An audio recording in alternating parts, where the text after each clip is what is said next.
Okay, let's get started. Welcome everyone who's attending this webinar. I'm so glad that you can join us. This is a webinar on how to apply for postdocs in political science, public policy, and law.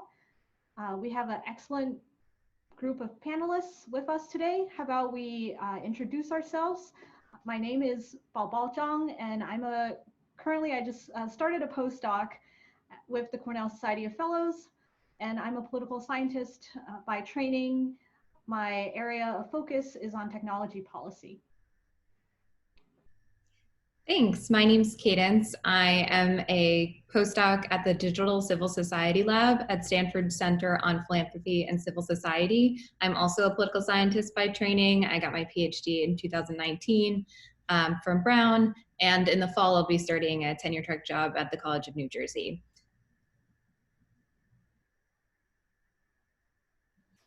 I think that's me. My name is Caitlin McMullen, and I am currently a postdoc at the Immigration Research Initiative at Concordia University in Montreal, Canada. Prior to this, I was a postdoc at the University of Montreal for a year and a half, and I got my PhD at the University of Birmingham in the UK. And my field is public administration, nonprofit management. Hi, I'm Edward, and I am currently a postdoc at the e-Law Center for Law and Digital Technologies at Leiden University in the Netherlands. And previously, I did an Erasmus Mundus PhD program coordinated by the University of Bologna. And then I did 1 year postdoc at the University of Twente in the Netherlands, and also another year at Queen Mary University of London. And my area of specialization is the legal and regulatory aspects of healthcare robot technologies. Great. Hi, I'm Ruth Karlitz. I'm currently an assistant professor of political science at Tulane University in and I got my PhD in political science from UCLA in 2016, and then I was a postdoc with the program on governance and local development in the political science department at the University of Gothenburg in Sweden. And my work is on African politics and international development. Hi, I'm Tanu Kumar. I just finished my PhD in political science at UC Berkeley, and starting very soon, I'll be a postdoc at the Global Research Institute at William & Mary for 2 years. My area of study is generally international development. I study urban and local politics in India, and with the postdoc, I'll be also working on countries in East Africa. Thank you everyone for introducing yourselves. So how this webinar will work is we'll first have a lightning round where we'll go around and just give a brief summary of our application process to the postdocs that we are currently doing or have held in the past. And then we will, I will ask the panel some questions that we have come up with that we thought are useful for those who are applying for postdocs. And then we will take your questions in the Q&A. So if you are on Zoom, there is a Q&A feature that you can click on, and you can type in your questions, and you can also upvote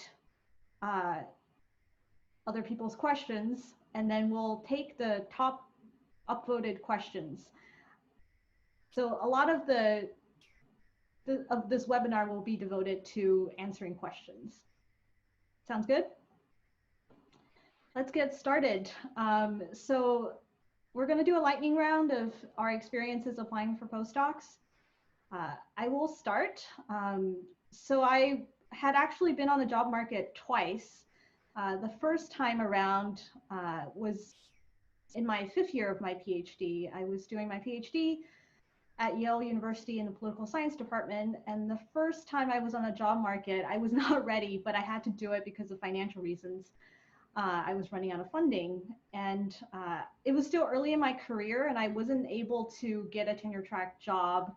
What fortunately ended up happening is that my research group got a grant from the Knight Foundation that funded the previous postdoc that I'd been doing at MIT. And I think that postdoc helped me a lot in terms of going on the job market again, which is happened in the past year. And I applied to, gosh, like probably 50 to 60 jobs. I lost count. Some of them postdocs, others tenure track jobs. And I was quite fortunate to get some offers. So I'm currently doing a postdoc at Cornell, but I will be starting as an assistant professor at Syracuse University at the Maxwell School of Public Affairs in fall 2021. So this year is going to be tough. There's not a lot of tenure track jobs. So that's one of the reasons why we're doing this webinar, because there seems to be still postdoc applications out there. And if you want to stay on the academia track, I think it's definitely worthwhile to pursue. Cadence, how about you? Thanks. So I similarly applied to both postdocs and tenure track jobs during my 6th year of graduate school. I knew I wanted to leave graduate school, and I didn't wind up getting any tenure track offers. I think that's really hard even in a better economic circumstance and job market without a global pandemic before the postdoc. So I was thrilled when I received the postdoc that I did.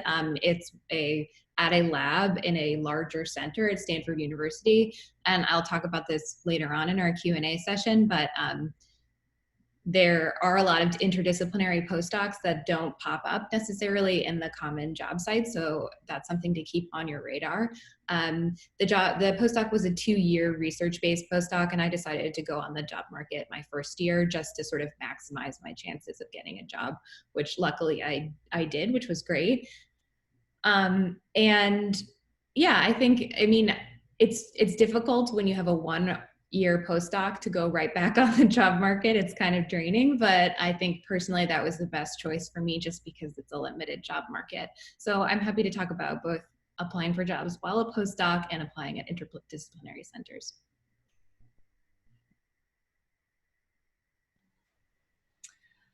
Okay, so as I said, I'm currently a postdoc at Concordia University. So I finished my PhD in the UK in February 2018 and immediately moved to Canada without actually having applied for any jobs or having anything lined up. So my plan at that point was, I'll apply for academic jobs, hope for the best, and if not, get something else. And I was really lucky to get my first postdoc, which is at the Center for Interdisciplinary Research on Montreal, which was between McGill and University of Montreal. So it was a 1-year postdoc based entirely on my own research project, which essentially kind of built on my PhD research. Had I been smart, I probably would have immediately gone on the tenure track job market, but I was just so drained from all the move and my first application, especially because it had my own research proposal, that I only really applied for a couple of positions. So when that postdoc ended July of last year, I applied for another postdoc at University of Montreal in an interdisciplinary research center, which didn't really sound like a good fit, but I was offered it and I didn't have anything, my first postdoc had just ended and it was great to not have to move. So I took it. And after a few months realized it was really much more of a research assistant position or kind of admin coordinator position. And it was really difficult to kind of continue on with my tenure track job search as well as move forward my own research. So I applied for the postdoc I have now, which is another one based on my own research project, also a 1-year postdoc, and I started that at the beginning of this year. So I'm technically on my 3rd postdoc, 2 of which were at University of Montreal, and this one was at Concordia. Yeah, I think that just about sums it up. So I think I haven't applied for that many postdocs. I've also in the autumn was on the, applying for a lot more tenure track positions, both in Canada, the US, also in Europe, kind of looking a little bit all over the place. And yeah, ended up in this postdoc, which is a much better fit than the one I had before. So my experience was that after doing an international PhD program, I lived in 6 cities during 3 years, and I was very exhausted, and I really wanted to be somewhere. And similar to you, Bao, for financial reasons, my contract was ending and I was forced to apply for postdocs, but I didn't finish my PhD. So I was a little bit into the, oh, but I don't have the PhD, how can I apply for this? And what happened is that one of my supervisors was a robotic engineer, and he told me a position at the University of Twente, which he said, Edward, in Europe, it's very well known for robotics. I said, but I come from the School of Law. He said, well, Edward, think it the other way around, that you can be an add-on to a technical university instead of competing with other people at the School of Law. And actually I did that, and it was quite easy because it was just a job interview in a way. And actually they liked my profile because it was adding something to that group. So I would encourage everyone here to not only look at their own specialty, but also to look at other centers where you could bring your own expertise. But funding also was running, and they didn't have more funding for me. So I was forced to be looking for another position, which I started in October, and I was already searching for a job in April. So I got a job in the UK, but similar also to Caitlin, it was a little bit of a nightmare. So I had like nothing else, but I took it. And now in my CV, it looks great. No, oh, you were here and then you were there. But the reality is that I had like nothing else. But I couldn't wait to get out of that place. And what I did is actually to apply for a personal grant and believe in my project.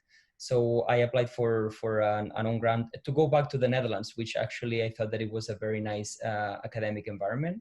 So that might be like another piece of advice. If you don't see a place that they have opening positions, try to apply for a grant, because there are a lot of funding agencies where you could go for your own project. And if you get succeed, then you might be able to go where you like and also with your own project. Great. So my experience, like many of the panelists, I was applying to both tenure track jobs and postdocs in my last year of graduate school. And I had a few flyouts for tenure track jobs, but was not offered any of them, and then was offered a postdoc. And I found this postdoc, I think it was advertised on APSA eJobs and the PolMed listserv, but I mainly had heard about it because a friend of mine from grad school had gone to work there a year before, and it was at a Swedish university, but headed up by an American academic whose name I knew. And they were really trying to recruit more internationally. So it was a little bit under the radar, but I had kind of a personal connection. And something I just kind of wanted to highlight is that I got my PhD from an R1, and there was a lot of pressure from maybe somewhat out of touch faculty to get a tenure track job or you have failed. That was not even the subtext, that was the text. And when I got my postdoc, my advisor said, okay, well, let's see where you'll be in 18 months because you still don't have a job. And it was pretty dispiriting. And I actually think that I think a bit out of touch, and especially that was in 2016, and the market this year is very challenging. But I don't think that it was a second best. I think that I am now loving my job, thriving in my job because I had a postdoc. And I think it's a really great way to develop your career, shake off the insecurities from grad school, and really, like Edward said, believe in your own project and ideas, and then hopefully, graduate into a platform to really push those forward. Great. So like most people here, I was applying to tenure track jobs and postdocs this whole past year. And I didn't end up receiving any tenure track offers, but I was lucky enough to have a few different choices when applying for postdocs. When choosing a postdoc. And so the application process, for postdocs was a little overwhelming because there were so many different types and so many different organizations offering postdocs. And so what really helped me was to sort of, break them up a little bit. So the different types of postdocs, the way I thought about them was that you might have different types of responsibilities. There are some in which you have basically no responsibilities other than attending colloquia and being a member of the community. There are some in which you'll have administrative responsibilities, such as putting together a speaker series. There are some in which you'll have teaching responsibilities, and then there are others in which you'll have research responsibilities. likely, helping a professor or a team with their research.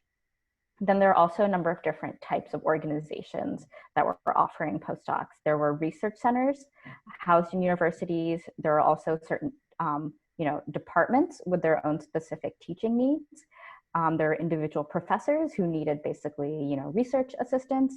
And then outside of academia, I know that certain think tanks and also the private sector also offers postdocs. And so I applied for postdocs basically across all of these types and organizations except for the private sector. And I had a handful of interviews. And again, there was a range of different kinds. There was a 30-minute interview. I had to do a job talk. There was a test for one of them. And I also had to do multiple rounds of interviews. So again, for me, like really the rule with postdocs was that there's a lot of variation. And I was lucky to have a few different options, but the choice I made the choice that I did basically to maximize the number of opportunities I would have after my postdoc for academic and non-academic jobs. So I was looking to meet people and also start research collaborations and also further my own research. Thank you, everyone, for giving a brief description of your application process. So now we're going to move to the Q&A section of this webinar. And thank you, everyone who contributed questions to the Q&A. Please feel free to continue to upvote or add your own questions. Actually, I see there's a lot of questions that that we had come up with that you're also asking. So I'm going to try to blend it and just get started. For the panelists, if you want to answer this question, can you just raise your hand, click on the little raise hand icon, and then I can call on you. So one of these questions is, how can we find postings for postdocs, particularly interdisciplinary research postdocs?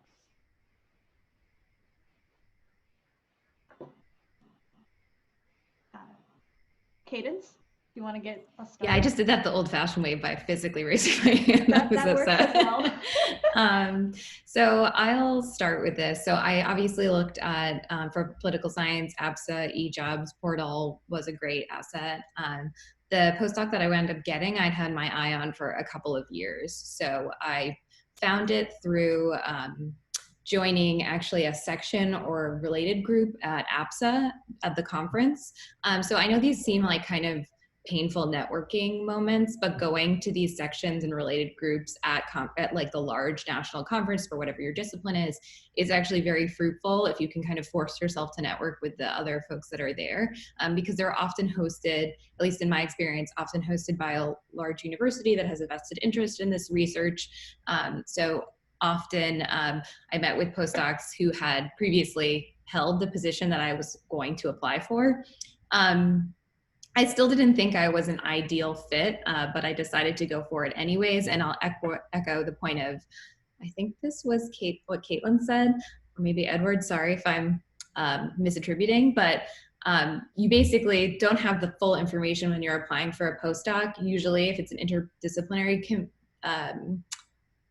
position rather than an individual research team, you might be being evaluated based on a group of people from different disciplinary backgrounds. So who knows what they're looking for. They might actually, as Edward found, want someone who does not have a PhD in robotics. So in my case, there wasn't anyone with a PhD in political science. So while my research I did think was an obvious fit, it wound up being exactly what they were looking for. So that's just a word of advice on the application process. But I think I would really stress the importance of building networks at conferences, following people on Twitter. I know it sounds silly, but people will post job opportunities, and that's a way to sort of build these networks online, since conferences won't be in person probably for the next couple of months. And asking people whose work you admire in their field, like how they got their career start, or you can just Google their CVs and look at the positions that they held, because many times, especially with postdocs that are basically based on building community and you do your own research there year after year, and the sort of focus, research focus might change from year to year, but these postdocs will be available over time. Thank you. Caitlin? Yeah, I would echo and actually kind of build on that a little bit. So the first two postdocs that I had were both interdisciplinary, and the way that I found out about both of them was actually just people forwarding them to me. So essentially, before I moved to Canada, I went to a conference in Montreal about a year before, knew I wanted to move to Canada, and so I sent out emails to all of the people in Montreal that are kind of working in my area and set up coffee with them. So that's actually something that I think you don't need the conference for. It's really awkward and I hate doing it, but it turns out it really, really paid off, because I ended up meeting with kind of 5 different people just to be like, hey, look, you know, I'm here, I'm interested in your work, I'm hoping to move to Montreal to do a postdoc. And it seemed a little fruitless at the time, but actually it turned out one of the people really, really liked my work, and she forwarded me, like, anytime she heard of a postdoc that was in Canada, one of which was the one I ended up getting. Another of the people I met ended up being my supervisor for that first postdoc. So you never really know when you're going to meet somebody and you really click in that way. And I think the second postdoc I got was because I was already a postdoc at the University of Montreal. I was on a kind of postdoc listserv for the university. But I will say, yeah, I think a lot of the ones that I've kind of applied to or ended up getting have been like less well-known ones, so they're not always on these kind of big sites. But yeah, it's been the networking that's really helped me. Edward? Yeah, so also on the conference, what I also found very helpful is to go to little symposiums, little workshops, you know, where there's like maybe 30 people maximum, and especially if they are like 2 or 3 days, it is very nice, because at the end of those 3 days, you get to speak with people in a more profound way than not just like, oh, I like your work and that's it, no, but more like to get to know each other.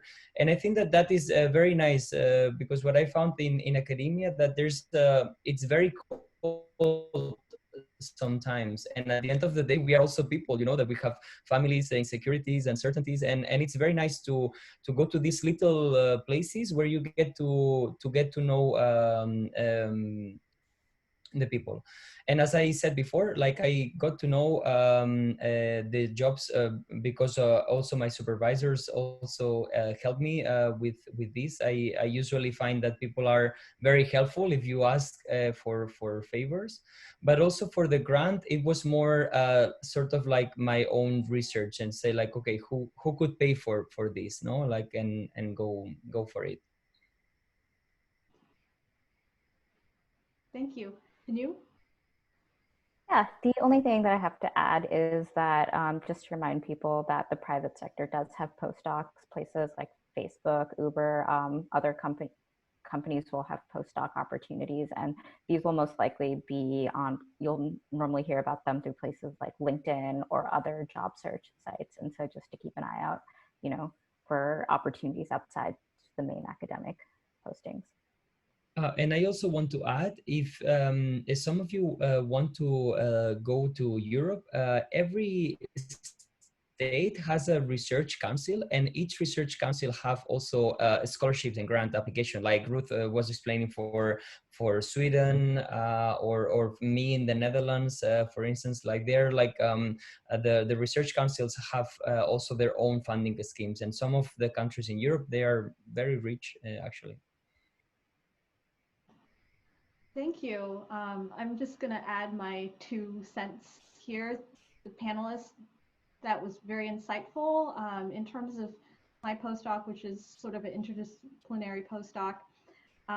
There are these things called Society of Fellows that some R1 universities have. Harvard has a famous one, University of Chicago, Princeton, etc. At Oxbridge, there are similar things called junior research fellowships. And I hadn't considered applying to those because they're very competitive, but someone had encouraged me to apply to the current one that I'm doing, the Klarman Fellowship at Cornell. And so how I approach these things is, if it's a very competitive position, and I think a lot of positions will be competitive, is you sort of have to believe in yourself, because if you don't apply, there's like a 0% probability of you're getting it. So I suggest maybe spreading the risk out. There's definitely postdocs that have fewer applicants. Apply to those, but also reach for the ones that you might think you're not a good fit, but you might actually be a good fit. And I'm so happy that people have reached out to me and to these other panelists to encourage them to apply for positions. In terms of our next question, so there seems to be a range of US, non-US postdoc on this panel. What are some of the major differences between these markets, if any? That's a really good question, and one of the reasons why we put together this panel is because we want to give you a diverse range of experiences and not just from a US perspective. So if anyone wants to speak to that. Caitlin? Yeah, so I mean, I haven't actually applied for, I don't think I've applied for any postdocs in the US. I've definitely applied for a lot of tenure track positions in the US. I think one of the things in general, the timing, and I think this actually covers one of the other questions in the chat, the timing is a little bit different. So I think most of the postdocs that I've seen in Canada are quite a bit later. Some of them were advertised in kind of June, July time to start immediately, but the one that I currently have was advertised in December to start in January, February. So it's the postdoc market in Canada is kind of a little bit all year. I forgot to mention one of the other, there's also Canadian government funding from SSHRC. So there's postdocs from there. Those are due in September, and then you hear in kind of February or March. For those are super, super competitive, but there is also, if you have any connection to Quebec, the Quebec funding agency also has a postdoc program that's not quite so competitive. Those are due in October, and then you hear in April. So I think for the government ones, those tend to be due in the autumn to start sometime in the following year. But the smaller ones that I've talked about, those are kind of a little bit throughout the year. So. Thank you. Ruth.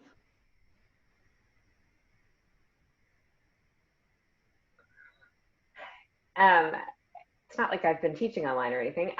One of the other panelists already touched on this, but you know, different postdocs have different sets of responsibilities, and being aware of that, you know, can really make a difference in whether it's a good fit or not. And something that affects that, I think, is European postdocs are, I think, much more likely to be project-based than US postdocs. And so Edward mentioned these research councils, and what is pretty common, at least from my experience in Sweden, is for researchers, often more advanced in their careers, will apply in teams for big grants on a theme. So typical funding cycle is like 4 or 5 years. And so they'll apply for this big grant to solve a big question. And write in the grant proposal funding for a few lines for postdocs and research assistants. So it can mean that there will be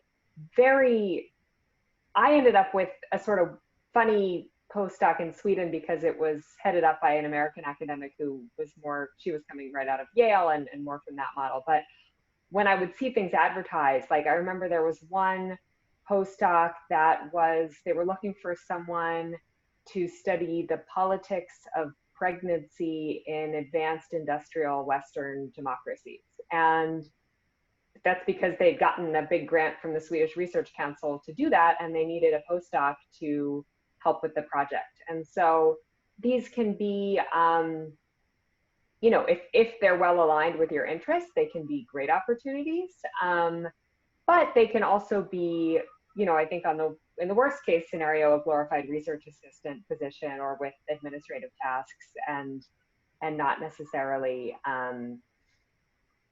an opportunity to build your own research. But I've certainly heard from, you know, friends and colleagues who maybe take one of these project-based postdocs largely because that's what was on offer and the job market is really rough. And then it can be a great way to grow your network. So I mean, part of it is just, it's hard to know exactly before you get there, but I think being aware of the project-based nature of a lot of the European postdocs, and then doing some sleuthing about what that actually means, you'll be doing on a daily basis, and what other advantages you can get from being there, even if you're having to devote a significant amount of time to the project.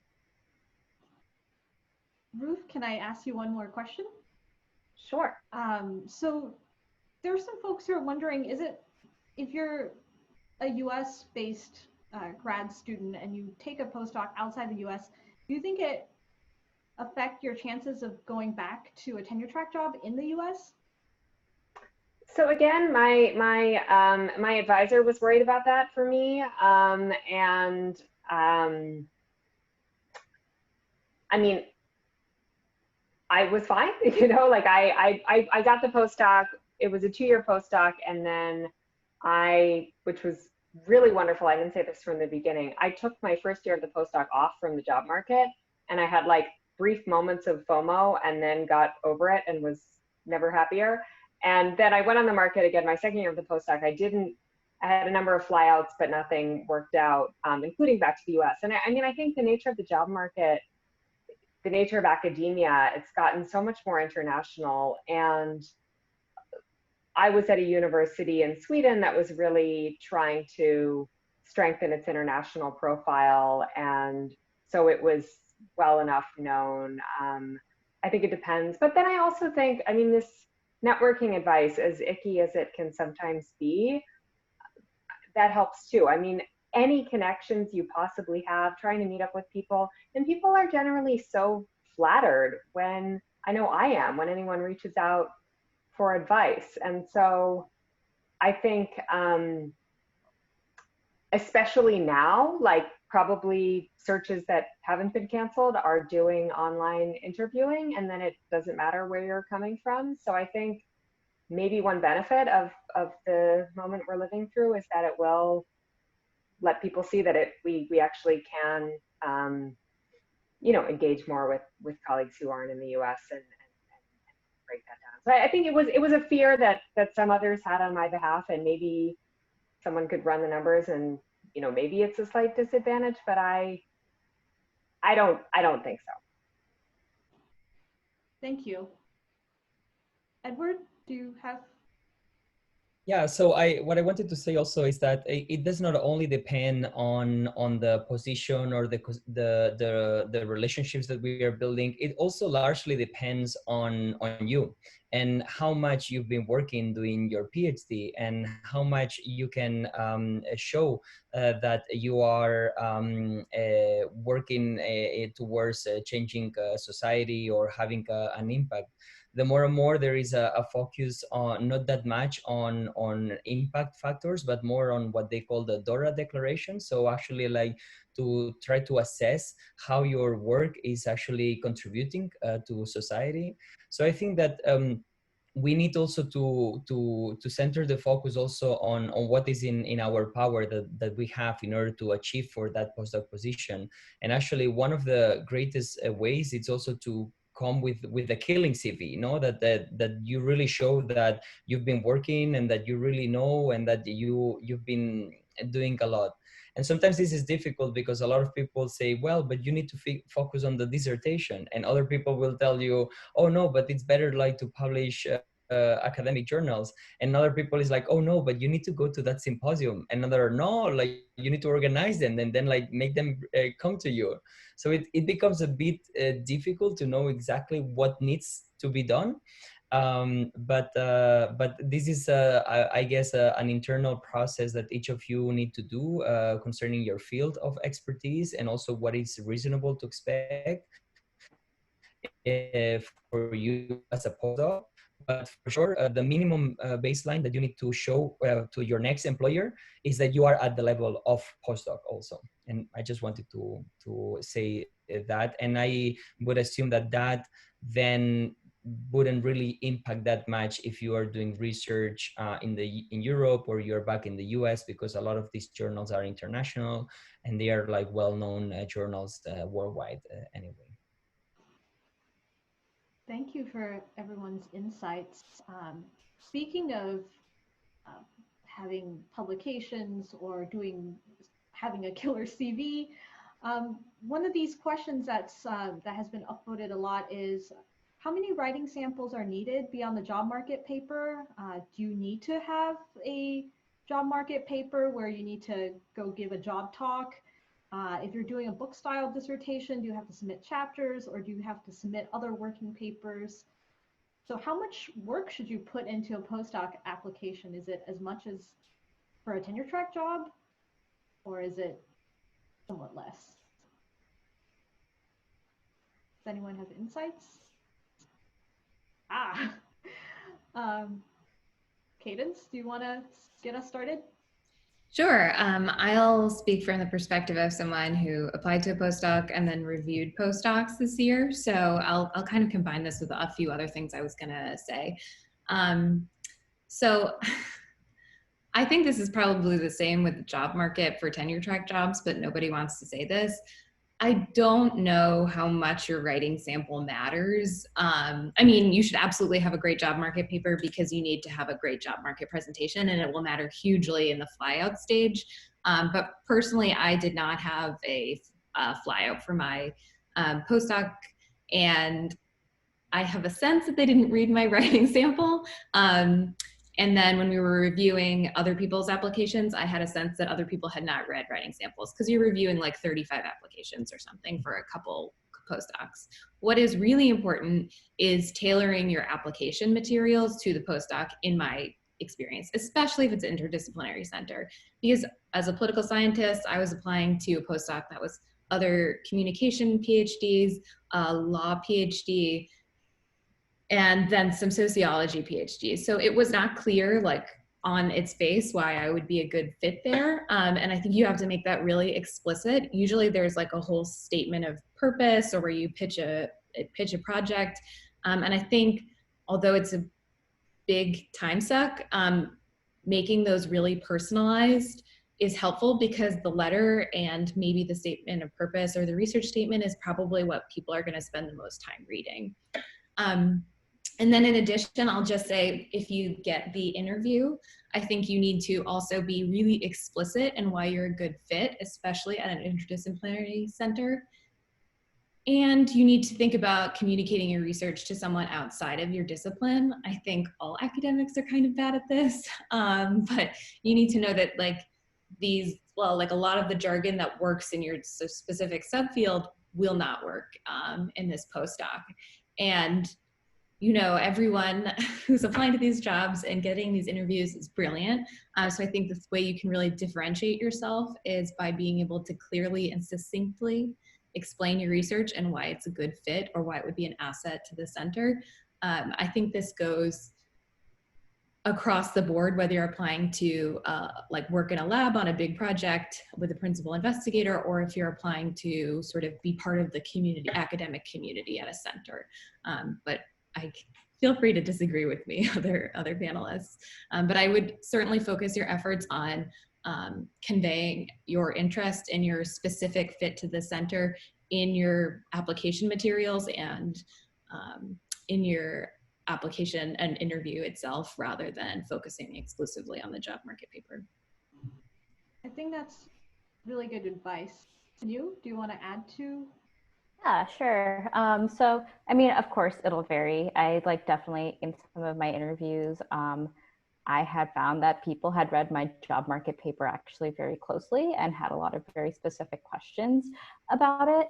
And so I think this is something that will probably vary a lot with, going back to this, the type of postdoc it is and what the responsibilities are going to be, especially with a postdoc where you're focused on research and working on a collaboration. The people who are doing the hiring, they're looking for a collaborator. They want to know like what your methodological skills are like. They want to know how you think about like the literature, and like your job market paper is probably the best way to convey that to someone. So it's just going to vary. Yeah. Thank you. To add to what the panelists have said, I've had a wide range of different experiences in terms of applying for postdocs. I had postdocs that asked for 3 writing samples, so 2 writing samples beyond the job market paper. I had a postdoc interview where it was a flyout. I had to go and give a presentation in front of a group of people like you would do in a tenure track job. And I had some postdocs where it was very informal. They just read my job market paper and they gave me a call. So yeah, it really ranges. And if you're going to apply widely, I suggest putting in the effort just so that you can apply for more positions. Continuing on the theme of logistical things, what's the timeline like for postdoc applications? It's probably going to vary somewhat this year given all the changes to university budgets. And just from personal experience, how many postdocs did you apply for? And you know, what's your success rate if people are willing to share?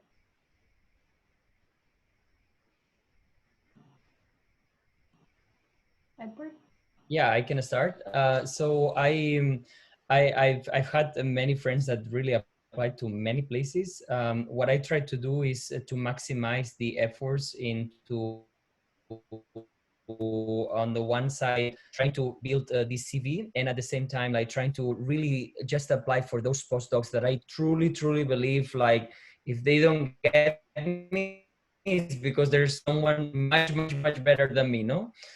So I applied around like between 5 to 7 applications each of the times that I applied for positions, and the time span actually, like, it takes 1 year more or less, and for this I applied now for another grant, and pre-proposal in September, full proposal in January.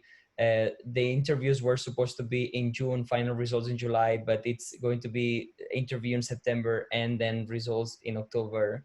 So for a lot of these positions, you need to take it 1 year in advance.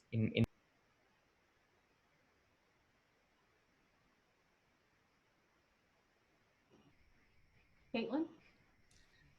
Yeah, so the first year that I applied for postdocs, I applied for 2 using a very similar proposal. So these, I mean, part of it took a lot more time, I think, putting these together, because I did have to put together a like 4 to 5 page research proposal. So it really had to be on point.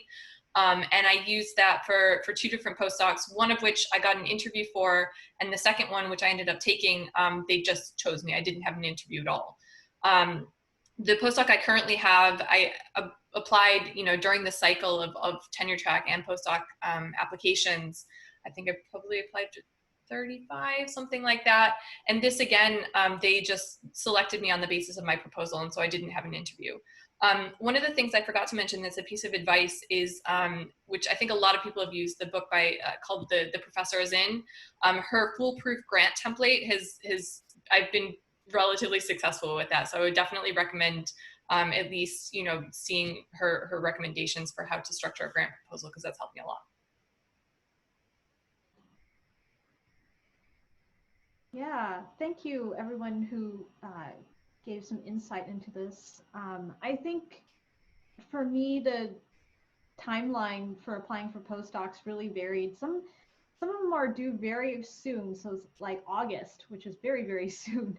But I think that interdisciplinary postdocs, as some of you have mentioned, or postdocs that are by the private sector or by think tanks, they don't follow the normal sort of fall rollout timeline. So keep your eyes out on Twitter, through your various networks, through various job boards, because it's not just going to be in the fall, it's going to be sprinkle out through the winter, maybe even into the spring. Can you talk to us about applying for postdocs outside sort of traditional academic, say, universities or college? Yeah, so I applied, I mean, so I don't have that much experience, but I did apply to one at a think tank, and ended up interviewing there. And it was a think tank that was filled with sort of like ex-academics, people who used to be professors and had like left the academic world. So the process was actually pretty similar to the academic process. I did think pretty seriously about applying to some postdocs at Facebook. I ended up not doing that just because I had figured out my situation. And for those, what I've heard from others and my impression was that applying to those was actually very much like applying to a private sector job. You send a cover letter and you send in a resume as opposed to a CV, and sort of that type of interview process. Yeah. Thank you. This is a question that we had come up with, and I think probably on a lot of people's minds. What types of research, conference, teaching, and publication support do postdocs get? What about salaries? Yes, that's a very important question because we all have to have a source of income. And is it possible to negotiate a postdoc salary? Ruth?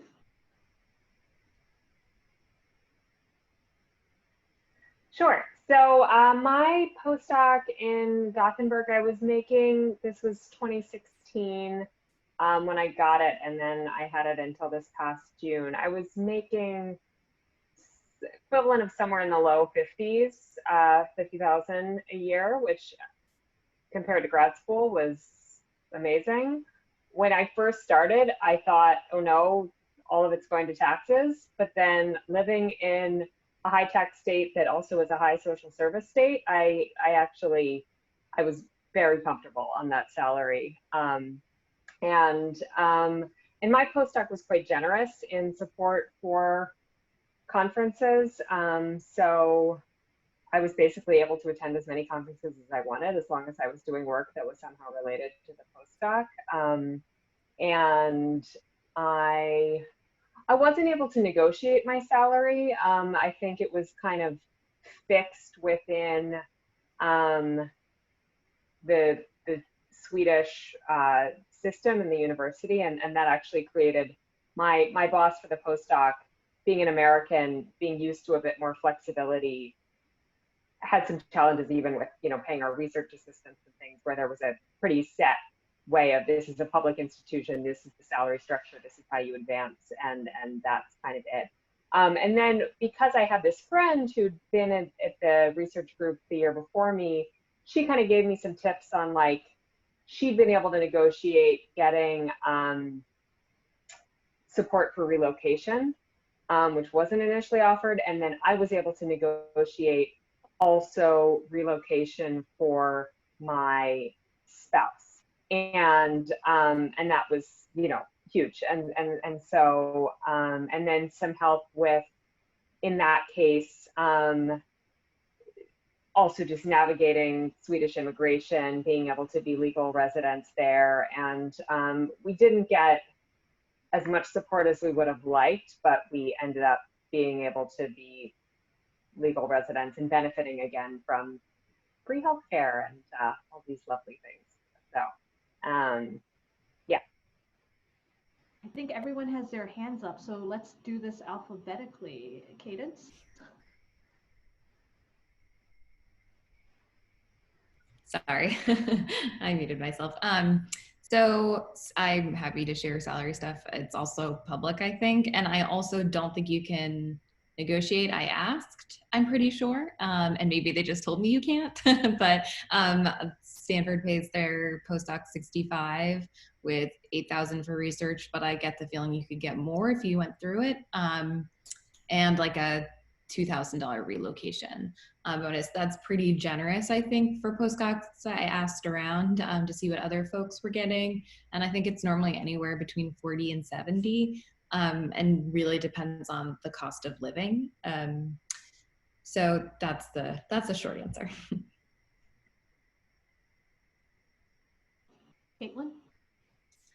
Yeah, so postdocs in Canada are generally pretty poorly paid. I think it's about 45 to 55 Canadian is pretty standard. I would also say I had a kind of rude awakening with the first one that I got. They advertised the amount, but it was based on a grant, so it wasn't actually the salary amount because they had to take out employer contributions for like Social Security. So it was like considerably less than they advertised, which was kind of an issue. I don't think that that's that common, but it kind of depends where the grant comes from. So there's all sorts of technicalities. Like if it comes directly from the government, it may or may not be taxed at all. So it's like the amount that's advertised can be like hugely different to what you actually end up getting, which is quite frustrating. In my experience. That Yeah, I sounds also really wanted frustrating. to say that in Europe, sorry, in Europe, it really depends where you go. Like this, you guys need to know. South of Europe is really academics are very poorly paid, and actually your salary would be like 20,000 a year. Like so, like and net this goes to 1,600 a month. So I think that it is very, very low. In other countries, I think that Switzerland might be the one that pays the most, being ETH one of the most payers, but also the life is crazy expensive there. So you think it twice also. In terms in the Netherlands, for instance, like we are getting like between 40 to 60, and it goes with a scale. So it's quite transparent depending on the years of postdoc that you have and the years after your PhD, then you get into a scale or another one. So it is based on that. And then for the grant that I shared with you in the chat, this is a fixed amount of money that the European Union pays. So in the south of Europe, you are rich, and in the north, normally the research center needs to compensate the salary. So in this case, my center compensates the salary because the grant is just a certain amount of money. So if you go to Europe, yeah, be careful. But then as Ruth was saying, then we have like this, everything is clean, and then you have the social services, which are also very nice. So you see where the money is going, at least in the north of Europe. Yeah, so just to echo everyone else, I think at least in the US, postdoc salaries would probably range anywhere between 55 to 70K. I know that there are a few places that offer like much higher salaries, but those are probably not very common. My current one, so I was able to get support for publication and conferences, relocation, and also like a generous like separate research budget, which I was pretty excited about.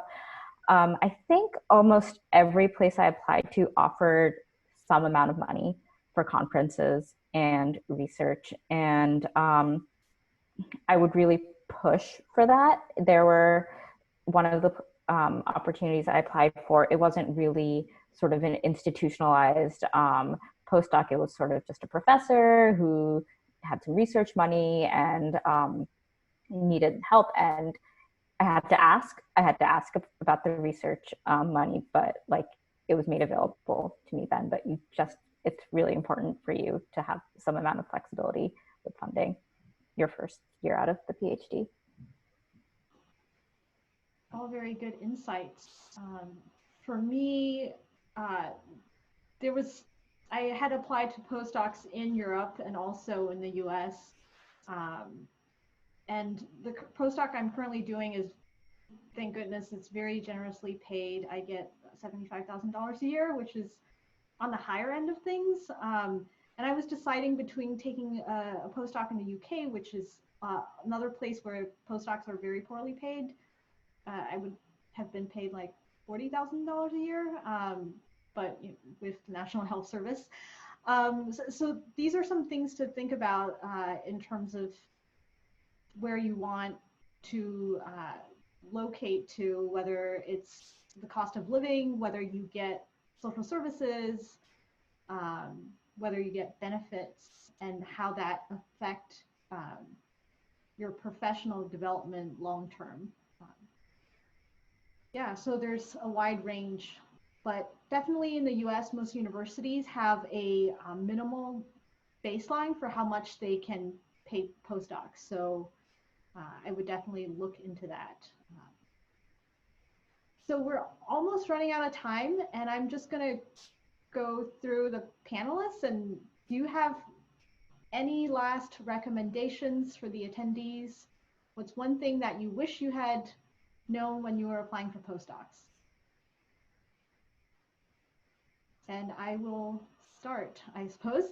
One thing I wish I had known is that you can apply for postdocs outside your home discipline. So for a long time, I was wedded to being in political science, but then I realized, hey, I can also apply for jobs in communication studies or in public policy or in information science.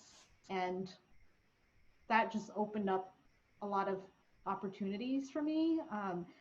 There's a lot of postdocs now I see that are tied to COVID related things. So if you do want to, try your hands at something else like science communication, go for it. Cadence? Thanks. Yeah. So I guess I would also say cast a wide net and apply broadly, but also really tailor at least your letter to the position you're applying to, especially if it's not an obvious fit based on your CV. I think one-year postdocs, I wound up making my postdoc a one-year postdoc, and those are hard. So be ready to go on the job market again.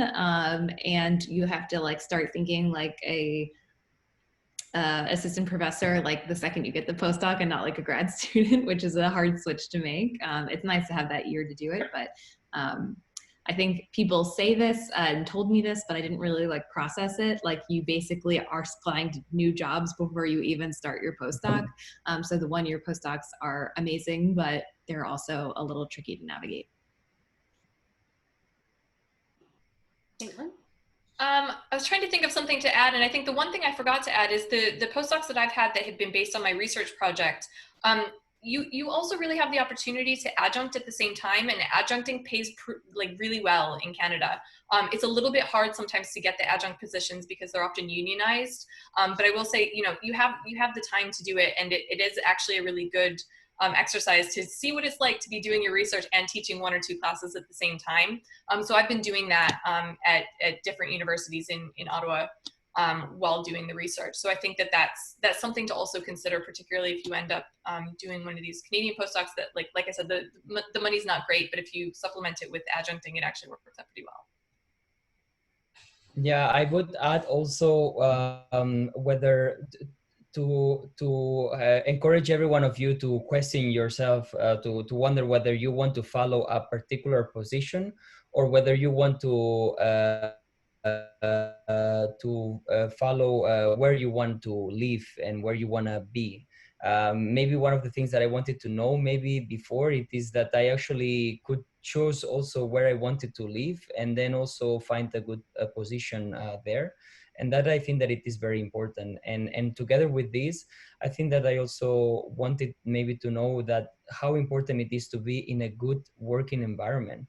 We work a lot of hours and this is a really long distance race, so you really need to be with people that support your work, that support your ideas, that it's encouraging, that they love you and that they are happy with what you do and that they find they count on you also, and the other way around, that you are with nice people that really care, and that for me, there is no salary that compensates. Of course, you need to make a living, no? But I think that in academic, you're not going to become rich, So I think that being a really supporting environment should be your priority. Thank you. That's a really good point. Definitely pick a supportive work environment. Great. So I think I would add, nothing is guaranteed, and make a plan and advocate for yourself. I think I went into my postdoc, it was a program run by somebody who had a big famous name, and I thought, great, I'm going to be co-authoring with this person. I did not end up co-authoring with that person, and I put in a lot of time kind of waiting for that to magically happen. But at the same time, I was in a big department, and I ended up co-authoring with a number of scholars outside of my research group, and even applying for one of these big Swedish grants with two other professors who I met while doing my postdoc, which I'm still working on now. So I think it can be a great launch pad, but I think I wish I had started my postdoc with a little bit more of a concrete set of goals and not just sort of waiting for good things to happen to me. I was still sort of acting like a student, I think. So I think the advice to, you know, you are on your own now, and it's not about what your advisor thinks. And it's hard to get out of that mentality. We get it beaten into us, but it's also really exciting. That's great advice. Tanu? Yeah, I think the thing that I would say is sort of in contrast to the tenure track search, where you're really trying to like present yourself as like a scholar of X, like applying for a postdoc is an opportunity to sort of explore new things that you may not have been able to think about while you were writing your dissertation. And so I wish that I had had a more open mind to different types of opportunities slightly earlier in the application process. And so just encourage people to really consider things that might not line up with the way that you're used to selling yourself. Thank you, panelists. These are all very good advice. We're at time. Thank you, everyone who attended, who's still here and who's have attended this webinar. We hope that in this short hour, what we've said is useful. Good luck. We know that it's a very tough job market this year. We wish you the best. And please feel free to reach out if you have questions. You can certainly reach out to me. This webinar has been recorded, so we'll also put it up online so that if you want to share with your classmates, this resource is here. Thank you, everyone. And thanks to you, Baba, to organize Thanks this. for organizing. It's a great public service. You're welcome. Thank you so much for participating. Have a nice day and stay well. Bye. Bye.